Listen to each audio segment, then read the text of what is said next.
Челябинская башкирская эстрада пополнилась новыми талантами. Завершился конкурс «Яңа йондоз».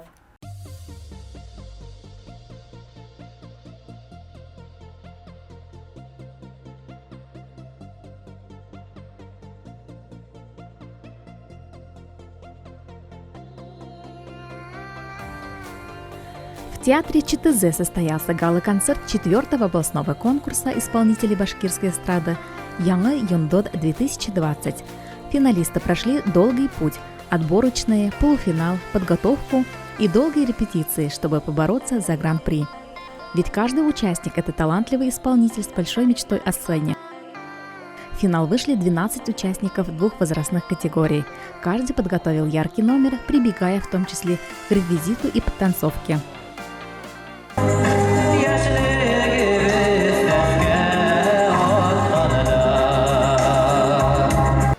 Судить конкурс и продемонстрировать, что стать успешным артистом реально приехали такие известные исполнители, как Зилья Бахтиева, Алина Гумерова, Марьям Халимова и Мадина Мажитова, также звезды продюсерского центра «Йондоз».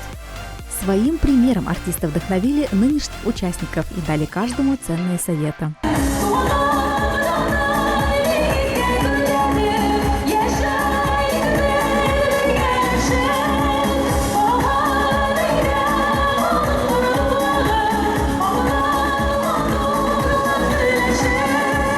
Челябинские башкиры меня поразили на самом деле, потому что здесь очень много хороших голосов, здесь очень много артистичных артистов, поэтому я их всех пригласила на различные конкурсы, которые проходят у нас в Башкирии. Я могу сказать только одно, что они сегодня показали себя с лучшей стороны, и я была прям вот приятно удивлена, меня челябинские башкиры просто поразили.